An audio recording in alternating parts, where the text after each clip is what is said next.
अस्सलाम वालेकुम नाज़रीन, मैं हूं अरसलान गोगर। आप देख रहे हैं प्रोग्राम प्ले फील्ड। गुज़िश्ता रोज़ मैच हुआ, पाकिस्तान का ट्राई नेशन सीरीज़ चल रही है और पाकिस्तान और अफगानिस्तान फाइनल में एक दूसरे का सामना करेंगे। इससे पहले पाकिस्तान और अफगानिस्तान इसी ट्राई नेशन सीरीज़ में 2 बार आमने सामने आए। एक बार पाकिस्तान ने अफगानिस्तान को हराया, एक बार अफगानिस्तान ने पाकिस्तान को हरा दिया। तो बात हो गई बराबर। यूएई 2 बार पाकिस्तान के साथ उनका सामना हुआ, दोनों बार यूएई को हार का सामना करना पड़ा, लेकिन दोनों बार यूएई बेहतर खेल पेश करने में कामयाब रही। मैं ये नहीं कहूँगा कि यूएई ने वन साइडेड मैच हार लिया।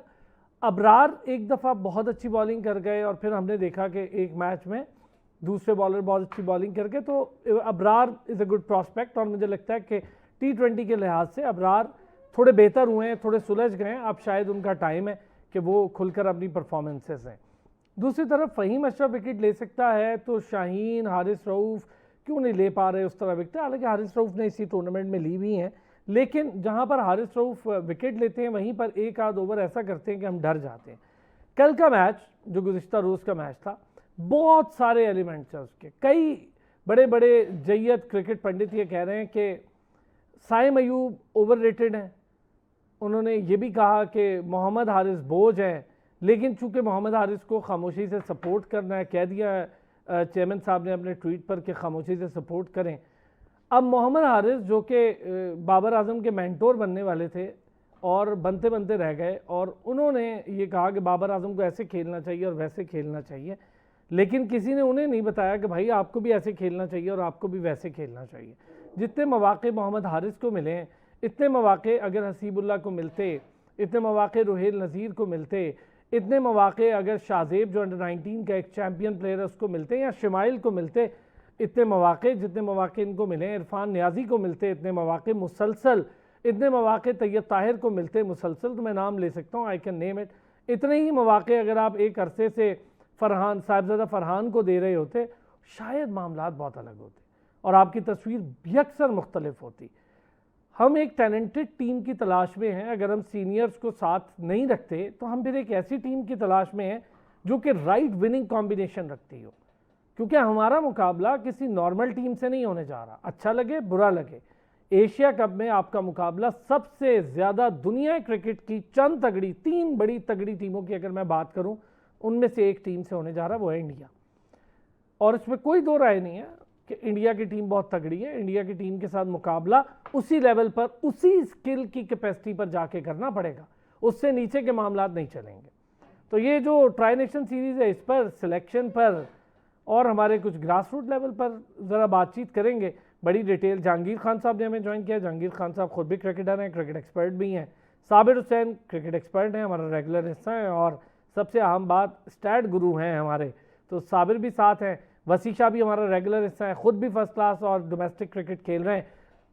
तो ये सारी चीज़ें आज इन सब के सामने रखेंगे जी। थैंक यू वसी, आपने भी हमें ज्वाइन किया। साबिर और जहांगीर भाई बहुत शुक्रिया। जहांगीर साहब, पहले ज़रा आपसे, सर कल का मैच, कल के मैच में हम जीत तो गए 31 रन से, लेकिन आपने देखा जिस तरीके से खेली है यूएई, बड़ा शदीद ख़तरा लाक था कि यूएई के अगर एक प्लेयर और 65 कर जाता अली शान की जगह, तो हमारा मामला बिल्कुल डिफरेंट होता। बिल्कुल अरसलान भाई, इस मामले में मैं पहले सबसे तो ये बात आपको बताऊं कि जो रन्स लीक किए हैं ना आखिर में यूएई ने, वो उनको काफ़ी हर्ट हुए हैं। और वो भी उसकी भी वजह ये है कि एक तो तजर्बे की कमी थी, इनएक्सपीरियंस बॉलिंग थी, और जो कैप्टन थे वो भी इनएक्सपीरियंस थे। अगर आपने नोट किया हो तो बॉल जो है ना आखिरी ओवर में 17 ओवर से बाद फ़खर जमान से उस तरह हिट नहीं हो रही थी, जैसे वो हिट करता है, मिडिल करता है और बाहर फेंकता है, उस तरह नहीं हिट हो रही थी। कैचेस भी ड्रॉप हुए हैं, कैचेस भी ड्रॉप हो रहे हैं, लेकिन उसके बावजूद आपने देखा होगा कि थर्ड मैन पे काफ़ी रन लीक हुए हैं जी, दोनों साइडों से। और देखें, जब आपका एक्सपीरियंस कैप्टन होता तो वो देखता कि अगर बॉल नहीं आ रही बैट पे, तो वो कम से कम ये जो थर्ड मैन है इनको पीछे लेता ताकि एजेस से रन ना जाते। तो वहाँ पे आपने देखा कि ऑलमोस्ट उन्होंने 50 से 55 रन्स दे दिए आखिरी 3 ओवर में। तो वो रन्स जो हैं काफ़ी हर्ट किया है उन्होंने यूएई को।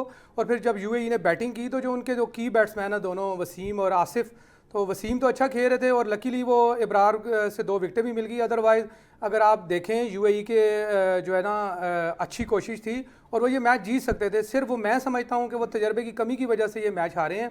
अदरवाइज जिनकी टीम में टैलेंट भी है और उनमें हमने ये देखा कि वसीम और आसिफ नहीं है, उसमें 2-3 और भी ने बड़ी अच्छी, हाँ जी, डिसोजा जो है वो भी अच्छा प्लेयर है, सारे अच्छे प्लेयर हैं।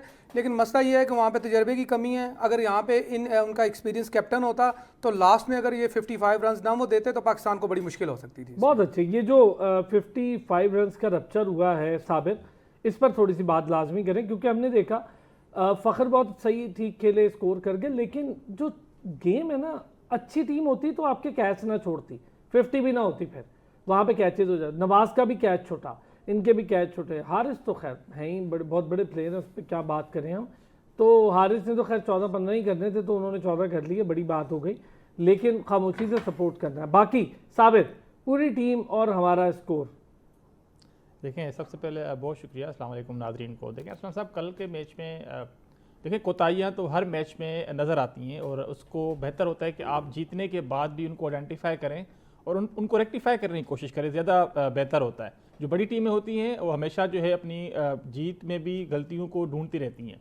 कहीं ना कहीं से हमारे यहाँ प्रॉब्लम ही थोड़ा सा आ रहा है कि जो इंटेंट की हमारी एक पिछले 1.5 साल से जो एक किस्म का शोषा चल रहा है कोचिंग स्टाफ की तरफ से, उसके अलावा जो सिलेक्टर्स की तरफ से, हमारे जो एक्स क्रिकेटर्स हैं, लेजेंड्स हैं, जिन्होंने खुद कभी T20 खेली नहीं है, वो भी आके टीवी पे आके और पता नहीं अपने यूट्यूब चैनल्स पे आके इंटेंट की बात करते हैं। देखें, आपने 120 जो है वो बॉल्स खेलनी होती, कहीं ना कहीं से आपके जो पहले 6 ओवर हैं वहाँ पे भी आपको जो आपको बैट बॉल नजर आए उस बॉल पे मारना चाहिए। अच्छे जो बैट्समैन होते हैं कम से कम उनको ये पता होता है कि यार बुरा बॉल 6, आपको 1 ओवर में 1 या 2 बुरी बॉल लाजमी मिलती हैं।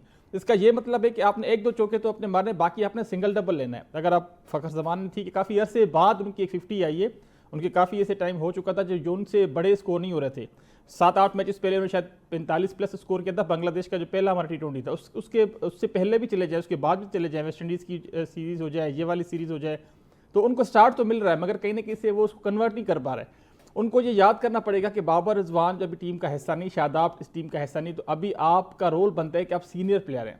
ठीक है, आपने सेक्रीफाइस किए, आप ओपनर थे, आप अपने 1 डाउन आए, चौथे नंबर पे भी आपने काफ़ी टाइम पाकिस्तान को सर्व किया, मगर अभी आपकी ये प्राइम रिस्पॉन्सिबिलिटी बनती है कि अभी जो जो रिजवान बाबर का जो रोल था, कहीं ना कहीं से आपको 1 डाउन पोजीशन ऐसी होती है कि आपने मैच को लेके जाना होता है। आपने हारिस की तरह, साइम की तरह, या फिर आपने उसकी साहिबजादा फरहान की तरह आपने हर बॉल पर हिट नहीं मारनी।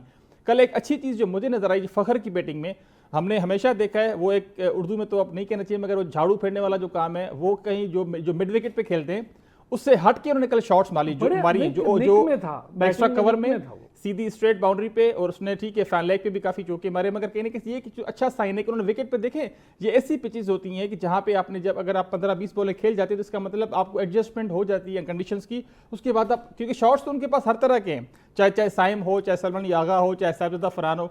साहिबजादा फरहान को थोड़ा सा मुझे ये लग रहा है कि वो थोड़ा सा कैजुअल हो रहे हैं। देखें, आप हर बॉल को रेस्पेक्ट दें, हर टीम को रेस्पेक्ट दें। आगे जो बड़ी टीमें आ रही हैं, इंडिया होगी, श्रीलंका, अफगानिस्तान, बांग्लादेश, वो आपको इस तरीके से इतना बार बार चांसेस नहीं देगी।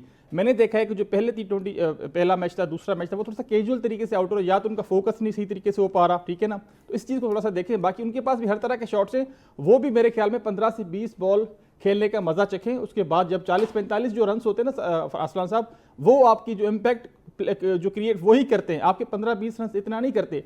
हारिस का मैं कहूँगा, हारिस पे बेतहाशा क्रिटिसिज्म हो रहा है। हारिस को आप एशिया कप ही खिलाएं, उसका पूरा चांस है, क्योंकि अगर आपने इतना टाइम दिया था उसको, आखिरी आप ये भी चाहे, उसके बाद आपने जो भी डिसीजन लेना है आप डिसीजन लें। ये बात आपसे मैं एग्री करता हूं, हाँ। कम से कम 10-12 साल और खेला। फिर हमारा प्रॉब्लम है, ग्लेन मैक्सवेल कितने मैचेस में फेल होता है, बहुत बेतहाशा मैचेस। डेविड वार्नर भी फेल होते थे, मगर कहीं ना कैसे उनकी मेंटेलिटी अलग है, उनकी क्रिकेट बोर्ड की उनकी कल्चर अलग है। हमारा प्रॉब्लम ये कि हम हर एक दो मैच के बाद एक छुरी लेके फिर रहे होते हैं, कहीं ना कैसे ये प्रॉब्लम है।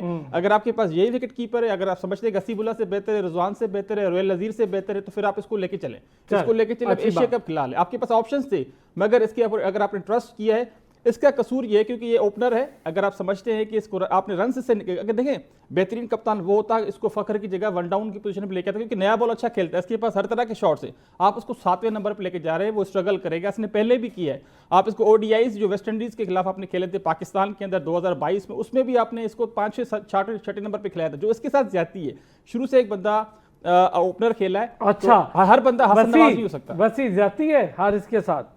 चले बाकी बात बाद में करेंगे, यहीं से शुरू करते हैं। बिल्कुल नहीं सर, बिल्कुल नहीं। वो इस टीम में जगह ही नहीं बना पा रहा, उसकी इस टीम में जगह ही नहीं बनती।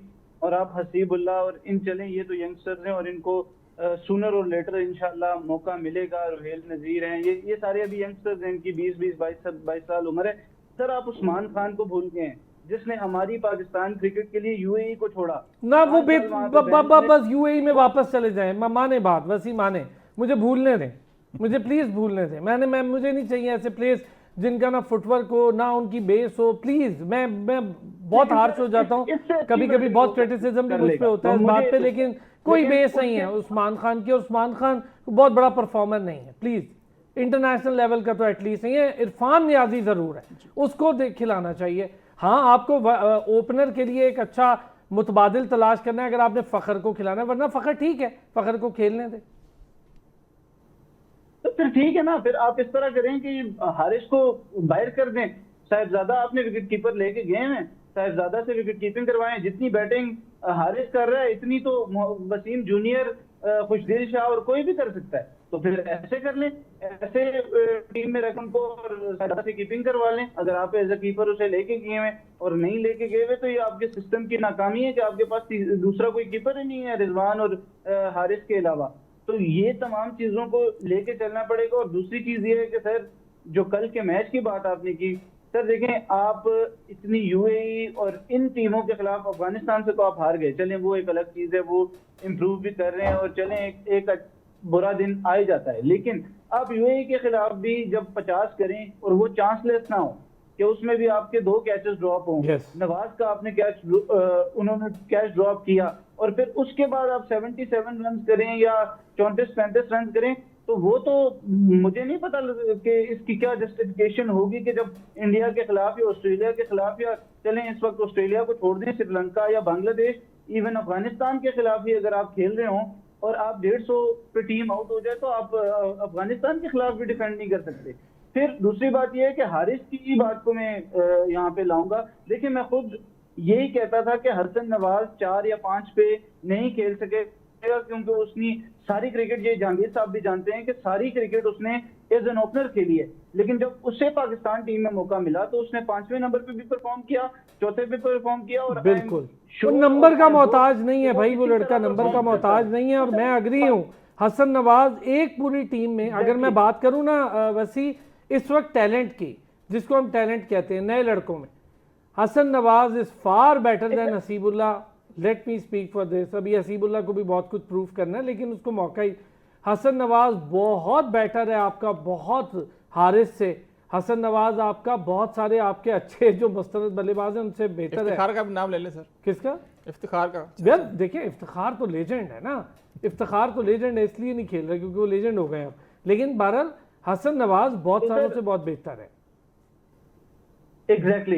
तो मवाकों की बात अगर आप करें तो पाकिस्तान क्रिकेट टीम, देखें फखर भी, देखें जब इन्होंने डेब्यू किया था तो वेस्ट इंडीज के खिलाफ शुरू में इन्होंने भी 6 नंबर पे बैटिंग की। ऐसा नहीं होता, आप पाकिस्तान टीम में खेलते हैं तो आपको नीचे से ऊपर आना पड़ता है, आपको प्रेफर्ड पोजीशन जब खाली होती है तो उस पर आना पड़ता है।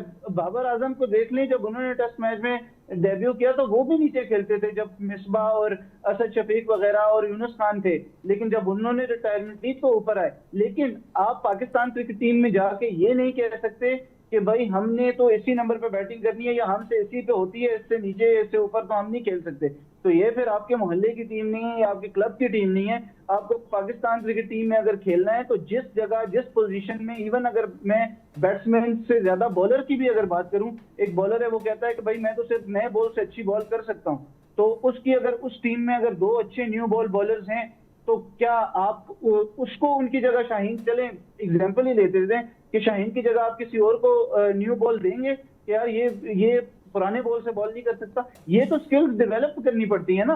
आपने हारिस रऊफ की बात की कि वो रन खाते हैं, जिस एक मैच में उन्होंने थोड़ी सी इंटेलिजेंट बॉलिंग की, थोड़ी सी वेरिएशन के साथ बॉलिंग की, थोड़े से स्लोअर वंस किए, 4 आउट कर लिए। उसके बाद जब उन्होंने वही पुराना अपना वतीरा आजमाने की कोशिश की, वही जो तेज तेज तेज तेज करी जा रहे हैं। और आजकल आपको पता है बॉलिंग मशीन पे बैट्समैन 160-162 की बॉल्स भी खेलते हैं। प्रैक्टिस इतनी जदीद हो गई है कि अब तेज बॉल और पेस वहीं पे मैटर करती है। जब आप उसमें वैरायटी लाते हैं, आप एक ही प्रिडिक्टेबल रह के आप कभी भी कामयाब नहीं हो सकते इस मॉडर्न डे क्रिकेट। मैं बॉस आपकी बात से अग्री हूँ इस बात से। जहांगीर साहब को इसमें छोटा सा एडअप करें, फिर मैं जरा ब्रेक पर भी जाऊँ। ये जो बात अभी हम कर रहे हैं, एक प्लेयर कहीं भी खेलने को तैयार है, खेल भी रहा है। एक प्लेयर है वो ये कह रहा है जी मुझे इस नंबर पे नहीं खिला, हालांकि वो खुद कैप्टन भी रहा है शाहीन का हारिस, खुद खेल लेता, खुद ही नीचे आ गया था, अपनी पोजीशन खुद चेंज की उसने।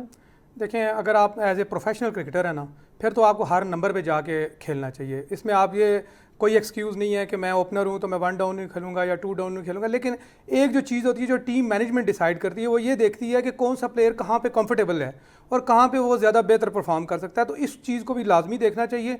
देखें, कई क्रिकेटर हैं जो अपनी पोजीशन बदलती है तो उनके परफॉर्मेंस जो है वो चेंज हो जाती है। तो मेरे ख्याल में पहली तो बात है, हारिस को हम बहुत ज़्यादा चांस दे चुके हैं, लेकिन आपकी बात अगर 10 साल और चांस देना तो कम अज़ कम उसका फिर हमने बैटिंग ऑर्डर जो है वो हमें सही करना चाहिए, या उन्हें ओपनर रखें या हम 1 डाउन रखें।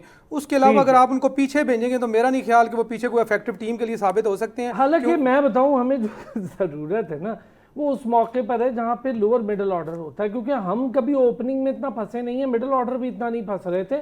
हमें लोअर मिडिल ऑर्डर जहां पे फिनिश करनी होती है गेम, प्रॉब्लम वहां आ रहा है। ब्रेक सर, ब्रेक के बाद आप ही शुरू कर दीजिए कि ब्रेक लेते हैं, वापस आते हैं इस पे बात करते हैं, फिर कहेंगे खुश आमदीद। जी जहांगीर साहब। जी अरसलान भाई, मैं बात कर रहा था हारिस की। मैं कह रहा हूँ अगर आपने हारिस को चांस देना ही है, आपको ने उसको टीम में रखना ही है, तो फिर आपको उसको जो उसका टॉप ऑर्डर है जहाँ पे वो टीम के लिए इफेक्टिव हो सकता है, या ओपनर या 1 डाउन, वहाँ पे उसको एडजस्ट करें।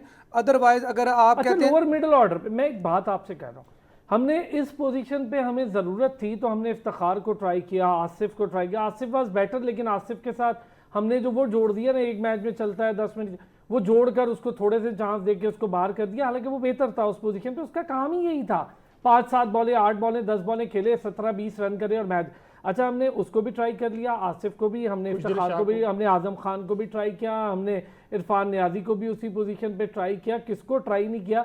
लेकिन हसन नवाज को जब उस पोजीशन पे आपने ट्राई किया, वो आगे 50 भी कर रहा है, वो आगे 60 भी कर रहा है, वो सेंचुरी भी कर रहा है, अच्छा वो 30-35 भी कर रहा है, तो इफेक्टिव कर रहा है, टीम को डैमेज पहुंचा रहा है दूसरे। जी अरसलान भाई, ऐसे है, देखें हसन नवाज ऐसा बैट्समैन है, ये वसी भाई और साबिर भाई दोनों को पता है कि उसने कभी क्लब क्रिकेट में भी ना ओपनिंग के अलावा नहीं खेला, हमेशा ओपनर खेला है। लेकिन देखें, उसमें इतना टैलेंट है कि उसको जहां पे उन्होंने मौका दिया उसके अंदर भूख है। वो कहता है जी मुझे जहां पे भी भेजें, मैंने टीम के लिए परफॉर्म करना है। तो देखें, उसको आपने 5वें नंबर पे भेजा है, 6ठे पे भेजा, इवन ओपनर भी भेजा था उसने, न्यूजीलैंड में ओपनिंग में भी सेंचुरी की है। लेकिन जब उसको बताया गया कि यार आप ओपनिंग जाओगे तो आप में ये प्रॉब्लम है, तो उसने उसको अंडरस्टैंड किया और अपना नंबर जिस तरह मैनेजमेंट ने उसको कहा वहाँ पे भी वो परफॉर्म कर रहा है। तो दूसरी बात अभी जो आप कर रहे थे ना कि हमें चाहिए मिडल में बैट्समैन, तो हम देखें अगर हमने टीम का बैलेंस रखना है ना, तो बैलेंस के लिए बेहतर है कि हम हारिस को ड्रॉप करें, हम ओपनिंग करवाएं साहबजादा फरहान से, और हम इरफान नियाजी को या जिसको भी आप चांस देना चाहते हैं 6ठे नंबर पे, तो वो टीम के बैलेंस के लिए मेरे ख्याल में बहुत अच्छा होगा। चाहे इरफान नियाजी को दें, फखर को ले आए नीचे 1 डाउन, और साहबजादा फरहान को ऊपर लिया। फखर 1 डाउन बहुत खेल चुका है, अच्छा बहुत खेल चुका है और वो एडजस्ट भी कर लेता है। देखें, ओपनिंग भी वो करता है और 1 डाउन भी करता है। ये दोनों पोजीशन, जो 1 डाउन पोजीशन होती है ना, वो ऑलमोस्ट ओपनिंग ही समझी जाती है, क्योंकि देखें सम टाइम तो प्लेयर ऐसा होता है कि वो पहले ओवर में विकेट मिल जाती है, तो उसको एज ए ओपनर ही खेलना पड़ता है। तो मेरे ख्याल 8-10 मैचेस में तो साइम अयूब दे ही देता है जल्दी। जी ऐसे ही। तो अगर टीम का बैलेंस आपने रखना है तो मेरे ख्याल में जो है ना, हम साहबजादा फरहान से विकेट कीपिंग करा के, इस सीरीज़ में हमारे पास खुशदिल शाह बैठे हैं, हम उनको खिला सकते हैं, और नेक्स्ट में हम चाहें तो इरफान नियाजी को भी ट्राई कर सकते हैं। तो मेरे ख्याल ये टीम के लिए काफ़ी बेहतर होगा। और उसके अलावा जो एक मेन बात है ना अरसलान भाई, जो बॉलिंग के लिए है, देखें आगे एशिया कप है और हमारे पास ये बेहतर जगह थी कि हम यहाँ पे वसीम को ट्राई कर लेते। अगर हम वसीम को ट्राई कर लेते तो उसका ये था कि जो हमारे पास डेप्थ ओवर की जो प्रॉब्लम आ रही है ना, कि वहाँ पे हमारे बॉलर्स बहुत ज़्यादा रन्स खा रहे हैं, वहाँ पे वो रिवर्स स्विंग भी कर लेता है। और ख़ासकर जो आपकी बॉलिंग है ना, कि आप डेप्थ ओवर की बॉलिंग, अच्छा एस्पेक्ट था। मैं आपको बताऊँ, अब्बास इतनी ज़बरदस्त ट्रिकी बॉल की वेरिएशन करता है, हमने उसको भी जहांगीर साहब ट्राई नहीं किया। बिल्कुल, देखें वो जो है अब्बास के पास अच्छी बात है, उसके पास स्लोअर वन बहुत अच्छा है। तो जब आप फास्ट बॉलर जो होता है, जब अगर उसके पास वेरिएशन नहीं है ना, जैसे अभी वसी भाई बात कर रहे थे कि आजकल तो नेट में आपको पता है रोबो भी आ गया, रोबो आर्म आ गया है, उसके अलावा बॉलिंग मशीन आ गई है। तो 160-150 पे तो देखें आम हम क्लब में भी जो है वो स्पीड से खेल रहे होते हैं। तो स्पीड जो है ना, अब मेरे ख्याल नहीं कोई मैटर रहेगी, लेकिन एक तरफ स्पीड मैटर तब करती है जब आपके पास वेरिएशंस भी हों। जब आपके पास वेरिएशंस नहीं होंगी तो स्पीड का कोई फायदा नहीं। बहुत अच्छे, स्पीड मैटर करती है साबिर साहब तब जब आप मिचेल स्टार्क हों,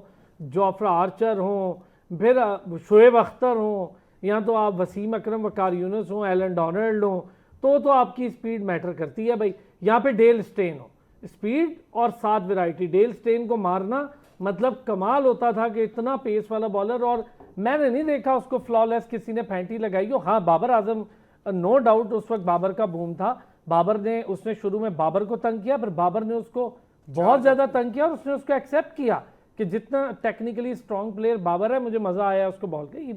वो लोग ही होते। आज के दौर में मैं अगर जसप्रीत बुमराह की बात करूं, किसी को कंपेयर नहीं कर सकता माजरत के साथ। इस वक्त वर्ल्ड वाइड में किसी और बॉलर को जसप्रीत बुमराह के साथ कम से कम मैं रबादा को भी कंपेयर नहीं कर सकता। देखें असलान साहब, बैट्समैन की तो आपने बेताशा बात करी, जहांगीर भाई ने भी कर ली, वसी भाई ने भी। देखें बॉलर्स का ये है कि शाहीन का आप अगर देखें इस पर्टिकुलर सीरीज़ में, देखें वो वेरिएशन अभी लेके आए, अभी उनको भी समझ आ गई, या फिर आकिब जावेद साहब ने कुछ काम किया या उनको आईना दिखा दिया कि भाई तुम सिर्फ 145 148 तो बॉल हो नहीं रही, बेहतर है कि तुम अपनी बॉलिंग में वेरिएशन लेके आओ। अभी क्योंकि वो 24 की 24 बॉलें हैं, 4 ओवर वो सारे के सारे अंदर लाने की कोशिश, अभी वो प्रेडिक्टेबल बन गया था। छोटी छोटी टीमों के जो बल्लेबाज थे, चाहे ओपनर्स हों चाहे मिडिल ऑर्डर्स में, तो उसको फेंटी पड़ रही थी। अभी आई थिंक वो थोड़ा सा वेरिएशन लेके जो कि काफी अच्छा हो रहा है, अच्छा साबित हो रहा है। कल भी उन्होंने 23 रन दिए 4 ओवर्स में, तो ये काफी अच्छा है क्योंकि इस पर्टिकुलर फॉर्मेट में जब तक आप वेरिएशन नहीं करते, स्लो ऑफ नहीं करते, तब तक आप। मेरी बात सुने साबिर, यूएई थी, मेरी बड़ी ख्वाहिश है शाहीन यूएई हो, ऐसी टीम्स हो तो लगे शाहीन ने 4-4 विकेटें लेना, 1 विकेट 23 रन देके, मतलब ये तो कोई बात नहीं भाई। शाहीन के लेवल को तो मैच नहीं कर रही ना ये बात। जितना बड़ा वो बॉलर है या जितना उसका नाम बन गया, वो है भी बहुत अच्छा बॉलर है, मैं ये नहीं कह रहा हूँ, बस शाहीन कहीं स्टक हो गया शायद किसी एक जगह। वो हमने ही बनाया था ना असलान साहब, प्रॉब्लम हमारा ये, हम पाकिस्तानी अवाम का प्रॉब्लम, हम लोग ज्यादा ओवर एक्सपेक्ट करते हैं। कहीं ना कहीं हम भूल जाते हैं कि हमारी टीम इंडिया के कैलेबर की नहीं है, हमारी टीम में खिलाड़ी ऑस्ट्रेलियन कैलेबर के नहीं है। तो हम कहीं ना कहीं से हमें ये एक हकीकत पसंद होना पड़ेगा, रियलिस्टिक होकर सोचें कि हमारे ये जो 11-15 खिलाड़ी हैं हम उस लेवल के नहीं है। आप मुझे बताएं ना, चले मैं एक सवाल करता हूं, मुझे आप चारों में से कोई एक बता दें कि भाई हमारी टीम में कोई एथलीट है? नहीं है कोई एथलीट। आप मिचेल स्टार्क की बात करते हैं, भाई 15 साल हो गए, 15 सालों में क्या उसकी स्पीड पे फर्क पड़ा है? हमारे जो आजकल क्रिकेटर्स आ रहे हैं 18-19 साल में उनका डेब्यू करा देते हैं, 21 साल के बाद वो इंजर्ड हो जाते हैं। नसीम शाह का क्या शर के 16 साल में डेब्यू कराया आपने, उसके बाद वो 28 साल 27 साल के बाद रिटायरमेंट ले लेते हैं। आमिर की मिसाल ले लें, वहाब रियाज की मिसाल ले लें। भाई जो मुल्क के लिए खेलना चाहता है ना, तो वो ये छोटी छोटी लीग्स को छोड़ देता है। फिर मिचेल स्टार्क ने कितने ज्यादा आईपीएल के सीजन छोड़ दिए थे क्योंकि वो अपनी टेस्ट साइड को, टेस्ट टीम को टाइम देना चाह रहा था। तो ये वो खिलाड़ी हैं जो कि एथलीट भी हैं, जो कि खुद ब खुद काम करते हैं। हमारे वो खिलाड़ी हैं कि जब हमको बुलाया जाता है कि भाई चले कैंप लग रहा है, आप आ जाएं ट्रेनिंग के लिए, वो हफ्ते के लिए आ जाएंगे, बाकी दिन जो होते हैं वो खाएंगे पिएंगे घूमेंगे फिरेंगे। नहीं, वो खुद को एहसास होना चाहिए कि हमें ट्रेनिंग क्या करनी चाहिए, हमारी डाइट क्या होनी चाहिए। भाई वो 4 डे क्रिकेट में नहीं जाते, 4 डे क्रिकेट उनके लिए सर 4 डे हमारे टेस्ट मैचेस जो हम लोग हार रहे हैं, हमारा हशर हो चुका है। हम लोग जितने भी टेस्ट मैचेस हारे, हम लोगों से 5 दिन की फील्डिंग नहीं हो सकती, सीधी सीधी बात है, क्योंकि हमारे क्योंकि आप 5 दिन फील्डिंग कह रहे हैं, इधर 10 ओवर नहीं होते एक बॉलर से। एग्जैक्टली ये प्रॉब्लम है हमारे जितने भी, क्योंकि 4 डे क्रिकेट नहीं खेल। अगर इब्रार की देखिए बात करें, इब्रार सूफियान मुकीम को भी हमने काफी लेवल तक पहुंचा दिया था, हवा बना दिया था। देखें कल इब्रार ने जो बॉलिंग की है अच्छी, उसकी बॉलिंग में निखार इसीलिए आ रहा है क्योंकि वो डोमेस्टिक खेलता है, वो टेस्ट मैचेस खेल के T20 में आया, तो कहीं ना कहीं से उसकी वेरिएशन उसको पता है, उसको समझ आ गई क्रिकेट की। ओडीआई भी खेलता है, तो ये देखिए बड़ा इंपैक्ट डालता है। अगर आप 4 डे के प्लेयर हैं, टेस्ट मैचेस के प्लेयर हैं, वहां से आपको एक्सपीरियंस मिलता है, आपकी बॉडी कम से कम 5 दिन की आपकी बॉडी तगड़ी होती है। वहां पे फिर जो T20 हो या 50 ओवर, वहां पे कम से कम आप सही तरीके से अपनी एफर्ट्स को 100% तरीके से पेश करते हैं। क्या कहेंगे वसी, बॉलिंग का मैयार अगर आप अब देखें तो पेस लेगेसी थी भाई हमारी। ये वो पेस थी जब हमारे पास सारे बॉलर चले गए, आमिर और आसिफ पे बैन लग गया, इकलौता हमारा बॉलर उमर गुल इस लेगेसी को लेके चल रहा था। और उमर गुल के बाद मैंने नहीं देखा ना वहाब रियाज खड़ा हो सका, 100 बॉलर आए, राहत आए और भी आते रहे, जिया आए, राहत आए, पता नहीं कौन कौन आता, लेकिन जो बात उमर गुल की थी, फिर वापस हमें मोहम्मद आमिर को लाना पड़ा। अब यही मोहम्मद आमिर इससे पहले और आखिर यही रह गया था, और कोई इस लेवल का मैच विनर बॉलर हमारे पास नहीं था। आपको 100 इख्तलाफ होंगे आमिर से, लेकिन बहरहाल बॉलिंग क्वालिटी तो है, इसमें कोई शक नहीं है सर। देखें प्रायोरिटीज की बात होती है, हम हमेशा बात करते हैं कि देखें मिचेल स्टार्क ने T20 इंटरनेशनल से रिटायरमेंट का ऐलान कर दिया, वो टेस्ट खेलेंगे और वनडे खेलेंगे। वहीं पर पैट कमिंस, उन्होंने एशेज से पहले कोई भी जो वाइट बॉल उनकी सीरीज थी उससे उन्होंने किनारा कर लिया और उन्होंने एशेज को फोकस कर रहे हैं। अब वो देख लें कि उनका माइंडसेट क्या है कि रेड बॉल खेलनी है, अच्छी खेलनी है, वो शेफील्ड शील्ड कॉन्टिन्यूस खेलते हैं। स्टीव स्मिथ हो, लबुशेन हो, कॉन्स्टेंस जो उनके ओपनर है, कल उन्होंने शो किया, उस्मान ख्वाजा, हालांकि वो इस वक्त रिटायरमेंट के करीब हैं, लेकिन वो फिर भी खेल रहे हैं कि भाई आगे एशेज आ रही है। सर सिस्टम जो खिलाड़ी बनाता है ना, देखिए टैलेंट जो होता है ना, टैलेंट वो रॉ होता है ना, उसको निखार कर टैलेंट को फर्निश करके एक प्रॉपर पैकेज बनाना, ये सिस्टम का काम है। सर देखिए, मैं आपको एक बात बताऊं, यूनुस खान को किसी ने सिखाया या उन्होंने खुद आके सीखा? इसी तरह उमर गुल, मिसबाउल हक, सईद अजमल, ये सब ऑन रिकॉर्ड कह चुके हैं कि हमने सारी क्रिकेट इंटरनेशनल क्रिकेट में आने के बाद सीखी। तो आप ये नहीं कह सकते कि ब्लेम, ठीक है हमारा सिस्टम में 100 खामियां होंगी, मैं भी मानता हूं, मैं इससे थोड़ा सा डिफरेंट कहूंगा। बस एक ब्रेक लूंगा, मैं ब्रेक से आता हूं। चले, आज मैं आप और ये सारे बात कर लेते, मैच पे तो कर ही लेंगे। ये जो शोएब अख्तर, वसीम अकरम, वकार यूनुस, मोहम्मद अकरम, अताउर, लातादाद बॉलिंग टैलेंट था मोहम्मद जाहिद समेत। कई बॉलर्स तो इन तीन की वजह से आ ही नहीं पाए। वकार, आकिब जावेद खुद बहुत बड़ा बॉलिंग टैलेंट है, कई बॉलर आ ही नहीं पाए इन तीन की वजह से। और इतना बड़ा टैलेंट था हमारी डोमेस्टिक में बॉलिंग का कि लोग कहते थे पेस, और ये लैंड ऑफ पेसर्स है। अब तो वो टैलेंट डोमेस्टिक में ही नहीं है ना, टैलेंट तो पहले भी ऐसा ही था, डोमेस्टिक पहले भी ऐसी थी। ब्रेक के बाद इससे बात एक बार फिर खुश आमदीद कहेंगे। वसी आए जरा आज बहस कर लेते हैं हम कि जी आपके मुताबिक ये है कि जी टैलेंट और वो सारी चीज़ें इंटरनेशनल में आके सीखे। भाई सईद अजमल टैलेंट था तो खेल रहा था ना, और वसीम अकरम, वकार यूनुस, आकिब जावेद, ये सारे टैलेंट थे, और जितने नाम मैंने पहले ले लिए, शोएब अख्तर, ये सारे टैलेंट थे, ये खेल रहे थे। इतना ही टैलेंट पीछे बैठा रहता था जिसको मौका इसलिए नहीं मिल पाता था कि ये तीन की परफॉर्मेंस कभी नीचे ही नहीं गई थी। तो तब वो थोड़ा थोड़ा आके खेले, इंटरनेशनल का उन्होंने डेब्यू किया, अपनी जगह बनाई, कोचिंग की। Same for batting, Saeed Anwar, Aamir Sohail, Saleem Malik, Javed Miandad sahab तो खैर लेजेंड है, कोई नाम ही उनका नहीं लेना, और जहीर अब्बास साहब, आसिफ इकबाल साहब, ये मैं ऐसे नाम ले रहा हूँ जो पुराने, इंजमाम उल हक, यूसुफ, यूनुस, अजहर अली, रिसेंटली बाबर आजम, ये सारे टैलेंट है ना भाई। ये टैलेंट था तो ऊपर आके निखरा ना, अब टैलेंट ही नहीं है, पता नहीं किधर है, क्या पर्ची सिस्टम नीचे सेलेक्ट होता है। सर मैं आपकी बात पे 100% अग्री हूँ, मैं ये नहीं कह रहा, लेकिन मैं ये कह रहा हूँ कि सिस्टम जब आपको एक मौका देता है आप उसको अवेल नहीं कर सकते। अभी हमने ये बात की, देखें इंजमामुल हक को मौका मिला, उसने अवेल किया या नहीं? वकार यूनुस को मौका मिला, उसने अवेल किया या नहीं? जब यासिर हमीद ने जब 100 किए, 200 किए एक टेस्ट मैच में, उसके बाद वो कहाँ गया? कितने टेस्ट मैच वो खेला? ठीक है, नहीं खेल सका। सईद अनवर, जावेद में चले, वो तो थे ही लेजेंड। अब सईद अनवर और आमिर सुहेल के होते हुए मोहम्मद वसीम कितना बड़ा टैलेंट था, वो नहीं खेल सका। लेकिन इसमें आप सिस्टम का मुझे नहीं पता कि कितना रोल है, कि अभी मैं आपको बताता हूँ कि क्लब क्रिकेट में 35 ओवर से ज्यादा आप क्रिकेट ही नहीं खेल रहे। आपकी टीम में सिलेक्शन होती है PSL के उस पे, तो कोई बॉलर फिर उसी तरीके से, कोई बैट्समैन उसी तरीके से क्रिकेट खेलेगा, टेम्परामेंट वाली। अब मुझे ये बताएं कि आपके क्लब में, मैं इस्लामाबाद में जितने लड़कों को जानता हूँ, कोई भी लड़का ऐसा नहीं है कि जो 3 डे मैच में जाके लंबी बारी खेल दे, सिवाय फैजान रियाज, और जो वो भी लड़के वो हैं जो 2010 से पहले से फर्स्ट क्लास और क्लब क्रिकेट खेल रहे हैं, जिन्होंने ये T20 वाला मजा नहीं चखा हुआ।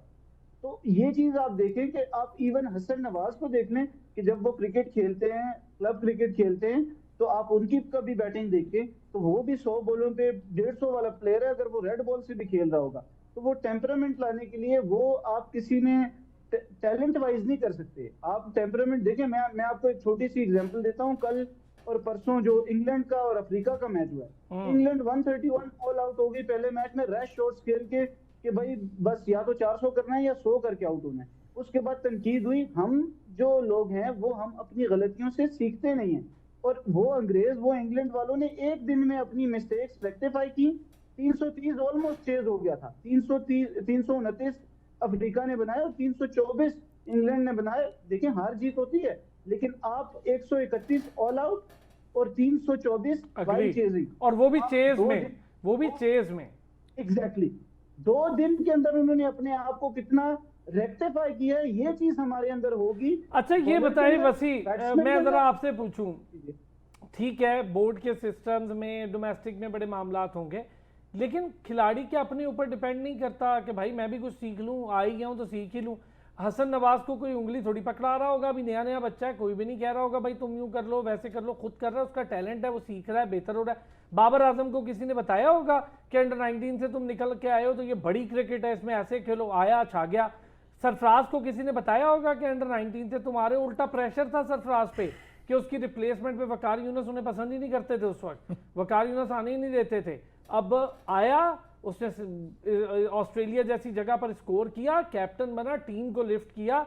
इसी तरह शादाब आया, बड़ा अच्छा खेला, फखर आया, बड़ा, ये सारा टैलेंट यहीं से आया ना। इन्होंने खुद अपने आप को इम्प्रूव किया। अब इम्प्रोवाइजेशन का अमल रोक दें तो ये बोर्ड का तो इतना बड़ा कसूर नहीं होगा जितना इनका अपना है। सर मैं आपके शो में, आपको याद होगा, मैं ये बात कर चुका हूँ, 2-3 बार कर चुका हूँ कि हमारे ये इंटरनेशनल क्रिकेटर्स को जो छोड़े ना, ये जहांगीर साहब आपके पास बैठे हैं, ये क्लब क्रिकेटर्स को बहुत करीब से देखते हैं। अगर कोई क्लब क्रिकेटर रीजन खेल के आ जाता है ना, तो वो कोच से खुद को बड़ा समझने लग जाता है, और फिर ऐसे ही स्टेप बाय स्टेप आप ऊपर जाते हैं।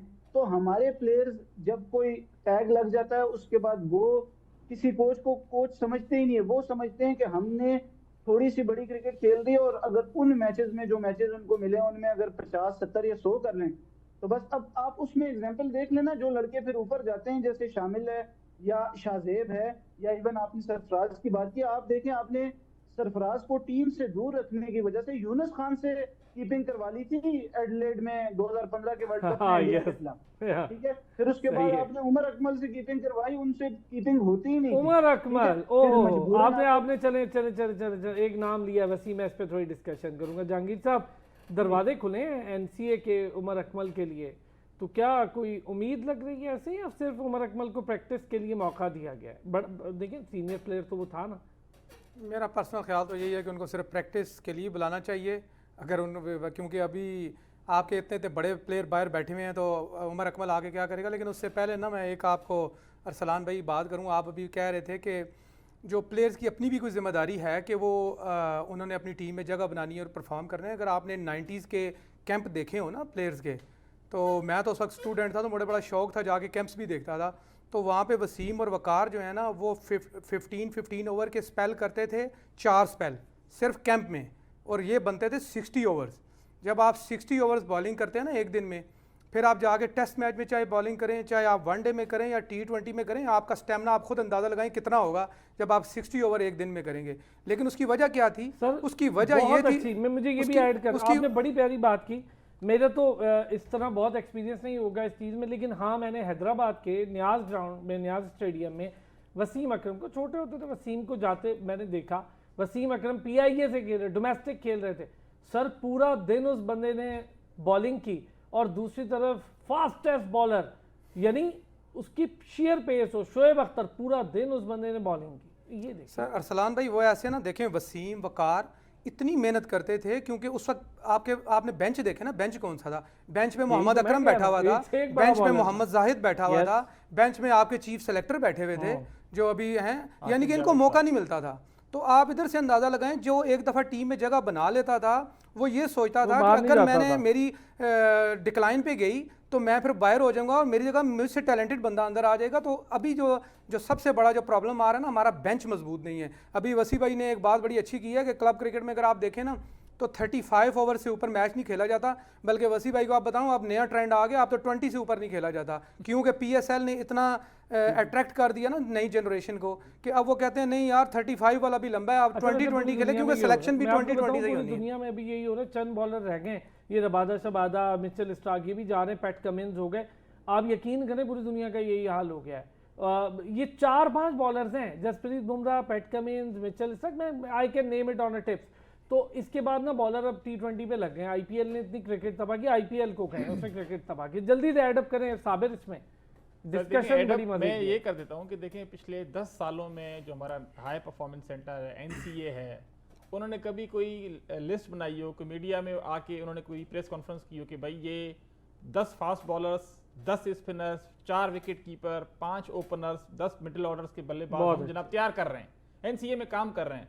देखिए कितने कोचेस हमारे आए हैं जिन्होंने NCA में काम किया थोड़े अरसे के लिए, क्योंकि प्रॉब्लम हमारा ये, या किसी रीजन के कोच ने या किसी हमारे लेजेंडरी क्रिकेटर ने, कोई फास्ट बॉलर हो, कोई बैट्समैन हो, अपने इलाके से, क्योंकि कुछ अकेडमीज भी हैं हमारे, कुछ क्रिकेटर्स की अकेडमीज हैं, चाहे मुइन खान है, राशिद लतीफ़ साहब हैं, कुछ KPK में हैं, क्या इन्होंने खुद आके कुछ आपको प्लेयर्स दिए? क्योंकि देखें आपका भी फर्ज बनता है, आपने अपने मुल्क को सर्व किया, आप हमारे लिए काबिल एहतराम है, आपने मुल्क को सर्व किया, तो कहीं ना कहीं आपकी रिस्पांसिबिलिटी बनती है। कभी इन्होंने तो नाम शाम दिए सर? अपना बेटा तो दे दिया। यही तो मैं कल कह रहा था कि देखें, जहां पर लोगों ने सदिकुल्ला अतल को प्रोड्यूस किया है, हमने मिसबा के बेटे को प्रोड्यूस कर दिया, हमने मोइन के बेटे को प्रोड्यूस कर दिया, हमने इसके बेटे को प्रोड्यूस, भाई हम यही करते आ रहे हैं। हमें तो समझ नहीं। अच्छा चलो टैलेंटेड हो, हमें कोई एतराज नहीं। सचिन का बेटा तो नहीं खेल रहा। सर बहुत शुक्रिया Sabir Hussain, thank you so much. Jahangir Khan बहुत शुक्रिया। वसीक शाह साहब बहुत शुक्रिया आपका। फिर होती है मंडे को मुलाकात, अपना ख्याल रखिएगा।